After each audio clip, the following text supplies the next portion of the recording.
সংস্কৃতি পরিষদের কেন্দ্রীয় কমিটির সভাপতি ডাক্তার জহিরুল ইসলাম অচিন্তি।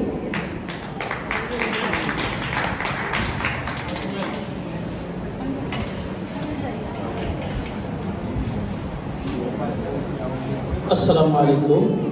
হাসন রাজা লোকসাহিত্য সংস্কৃতি পরিষদের সিলেট জেলা কমিটির 31 সদস্যের জেলা কমিটির যারা দায়িত্ব পেলেন তাদেরকে আমরা আজকে অভিষিক্ত করলাম। আমাদের প্রধান অতিথি সিলেট মেট্রোপলিটন পুলিশের মান্যবর কমিশনার জনাব আব্দুল কুদ্দুস চৌধুরীর মাধ্যমে আমরা আনন্দিত, গর্বিত। মাননীয় কমিশনার আমাদেরকে এই কমিটিকে অভিষিক্ত করলেন। ওনার গুরুত্বপূর্ণ সময় থেকে কিছুটা সময় আমাদেরকে দিয়েছেন, আমরা কৃতজ্ঞ ওনার কাছে। আমাদের এখানে অতিথি হিসাবে আমাদের আছেন শেরোভাই, আছেন আমাদের চন্দনদা, বিরোহী কালামিয়া, আছেন আমাদের নিজামুদ্দিন অধ্যক্ষ নিজামুদ্দিন তরফদার ভাই, আরো আছেন আমাদের এখানে সুলেমান হোসেন চুন্নু, যার অক্লান্ত পরিশ্রমে এই সংগঠনটা এ পর্যন্ত এসেছে। সামনে উপবিষ্ট গুণীজন, আমি দুটো কথা বলতে চাই হাসন রাজার মরমী দর্শন নিয়ে এবং হাসন রাজা লোকসাহিত্য সংস্কৃতি পরিষদ এর লক্ষ্য ও উদ্দেশ্য নিয়ে, যাতে বিরক্তি না হয় এই জন্য আমি অল্প কথায় আমি চেষ্টা করব এই কিছু বলার।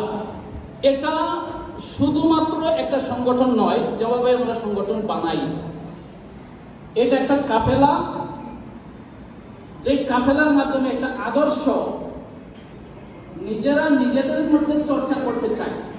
এটা একটা আদর্শ, সুফিবাদী আদর্শ, যেটা আমরা নিজেরা চর্চা করতে চাই। নিজেরা ওই আদর্শকে চর্চা করে আমরা নিজেরা সুফি আদর্শের প্রতীক হতে চাই এবং আমাদের মাধ্যমে ভবিষ্যৎ প্রজন্ম একটা সুন্দর একটা সাংস্কৃতিক ধারা পাবে এবং একটা সুন্দর প্রস্ফুটিত সুফি আদর্শ পাবে।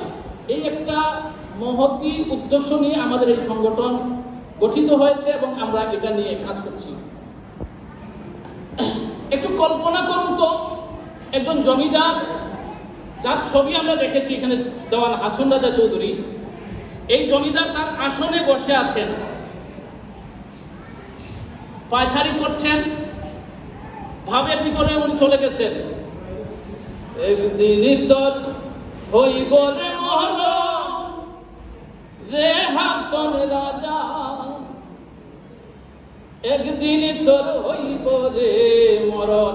জমিদার পায়চারি করে, বিশাল জমিদারি, রামপাশা লক্ষণশ্রী, উনি পায়চারি করছেন আর বলছেন একদিন তোর হইব রে মহরণ রে হাসন রাজা, একদিন তোর হইব রে মরণ।